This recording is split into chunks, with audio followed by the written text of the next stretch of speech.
चलिए देखिए, आज हम लोगों का प्रश्न है कि सिद्ध करें कि √5 एक अपरिमेय संख्या है। ठीक है, ध्यान दीजिए। देखिए यहाँ पर √5 की जगह पर आपको √3 भी दे सकता है, 2 भी दे सकता है, √7 भी दे सकता है। ठीक है, यानी कि इन चारों प्रश्न एक ही तरीका से बनता है, इसमें कोई अलग तरीका नहीं है। बस आप इनमें से कोई भी एक तरीका सीख लेते हैं तो बाकी चारों का चारों प्रश्न यानी कि एक सीखेंगे, बाकी तीनों आप आसानी से बना लेंगे।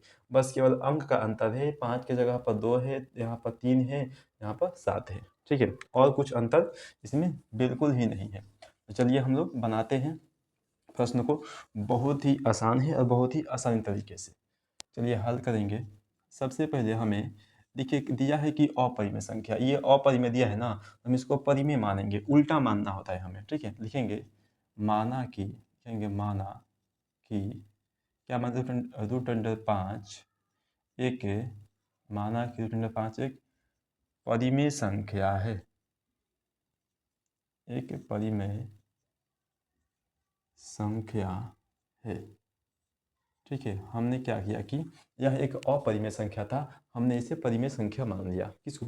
यानी कि √5 को। देखिए अगर ये परिमेय संख्या है तो ये बेसिकली p/q के रूप का होगा, जहाँ पर q का मान 0 नहीं हो सकता है। ठीक है, बाकी अगर ये परिमेय संख्या है तो p/q के रूप का होगा, जहाँ पर q का मान 0 कभी भी नहीं होता है। ठीक है, देखिए अब हम क्या करेंगे, इस रूट को यानी कि इस रूट को हटाने के लिए दोनों तरफ स्क्वायर करेंगे। लिखेंगे कि दोनों तरफ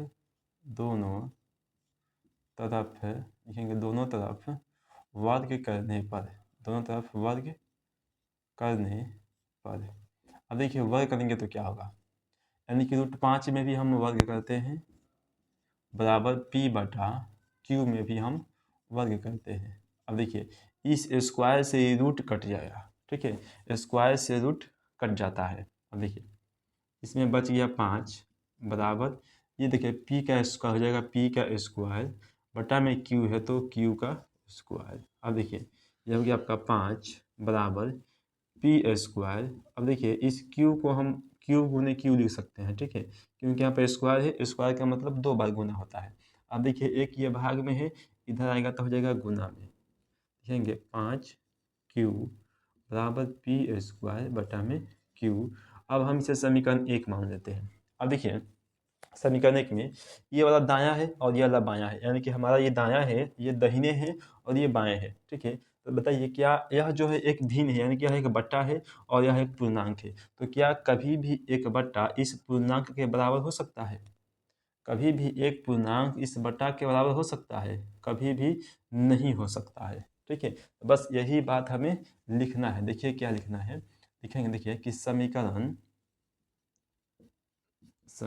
1 में दायां पक्ष, लिखेंगे समीकरण 1 में दायां पक्ष क्या है कि दायां पक्ष भिन्न है, दायां पक्ष भिन्न है तथा बायां पक्ष क्या है कि पूर्णांक है, दायां पक्ष पूर्णांक है। ठीक है, पूर्णांक है जो कि बराबर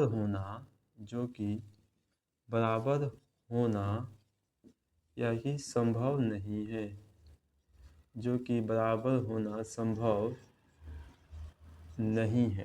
ठीक है, देखिए यानी कि पूर्णांक और बट्टा कहीं बराबर नहीं हो सकता है, यानी कि बराबर होना संभव नहीं है। ठीक है, लिखेंगे अतः इसलिए, लिखेंगे इसलिए, देखिए इसलिए हमारा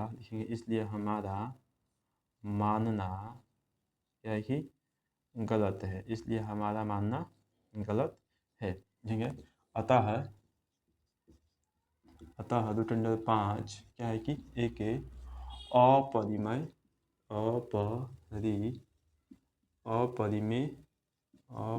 संख्या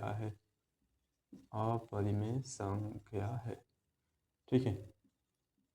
देखिए चलिए देखिए हो गया, बन गया। बाकी जितना भी है आपका √2 आएगा, 3 आएगा, 7 आएगा, इन सभी प्रश्न आपको ऐसे ही बनेगा। ठीक है। इसमें का जितना प्रश्न आएगा आपको इसी प्रकार से आपको बनाना है, और एग्जाम में आपका 2 नंबर का पूछता है, आपको 2 नंबर हर हाल में मिलकर ही आएगा। ठीक है, चलिए।